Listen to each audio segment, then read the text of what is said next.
Hi friends, மறக்காமல் like பண்ணி subscribe பண்ணுங்க. இப்போ முருங்கைக்கீரையை பற்றி பார்க்கலாம். முருங்கைக்கீரை ஊட்டச்சத்துடன் பவர் ஹவுஸ் என்று அழைக்கப்படுகிறது. இது நோய் எதிர்ப்பு சக்தியை அதிகரிக்கத்தால், இரத்த சோகை அளவை கட்டுப்படுத்துவதனால், இரும்பு சத்து மூலம் இரத்த சோகையை நீக்குதல், எலும்பு மற்றும் கண் ஆரோக்கியத்தை மேம்படுத்த, இது செரிமானத்தை அதிகரிக்கவும் உதவுது போன்ற எண்ணற்ற நன்மைகள் இது உதவுது. இதில் ஆரஞ்சு பழத்தை விட 7 மடங்கு அதிக வைட்டமின் சி, வாழைப்பழத்தை விட 15 மடங்கு அதிக பொட்டாசியம் மற்றும் பாலில் உள்ளதை விட 17 மடங்கு அதிக கால்சியம் இருக்குது.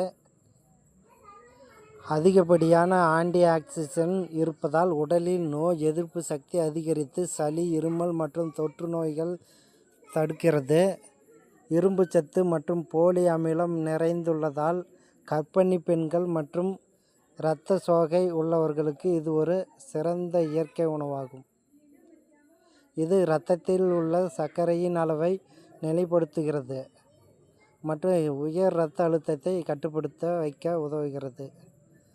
கால்சியம் மற்றும் பாஸ்பரஸ் சத்துக்கள் நிறைந்திருப்பதால் எலும்புகளை வலுப்படுத்தி மூட்டு வலியை குறைக்கிறது.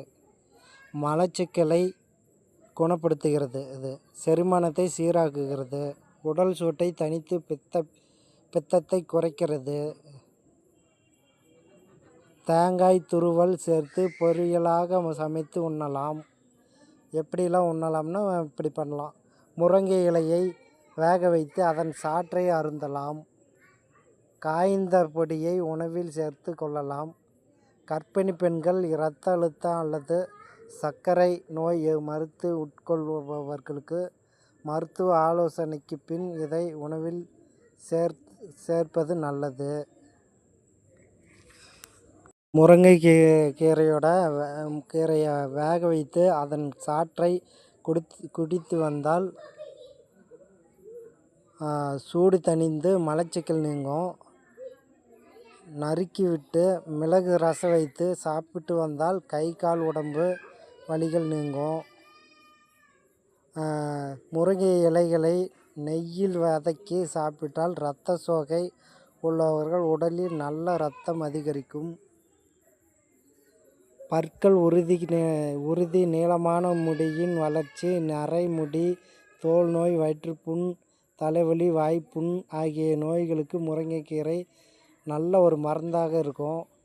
முருங்கை இலையை கொண்டு தயாரிக்கப்படும் பதார்த்தத்தை சாப்பிட்டு வந்தால் தாய்ப்பால் சுரப்பது அதிகமாகும். ஆஸ்துமா, மார்புச்சளி போன்ற சுவாச கோளாறுகளுக்கு முருங்கைக்கீரை சூப் செய்து குடிக்க வேண்டும். ஆண் பெண் இருபாலரின் மலட்டுத்தன்மையை அகற்ற முருங்கை இலையை வேக வைத்து சமைத்து சாப்பிட வேண்டும். முருங்கைக்காயை சமைத்து சாப்பிட்டால் சிறுநீரகத்தின் ஆரோக்கியம் பாதுகாக்கப்படும். முருங்கைக்காய் மலச்சிக்கல், வயிற்றுப்புண், கண் நோய் ஆகியவற்றிற்கு நல்ல ஒரு மருந்து. சரி ஃப்ரெண்ட்ஸ், மறக்காமல் முருங்கைக்கீரையை சாப்பிட்டு பயனடையுங்க.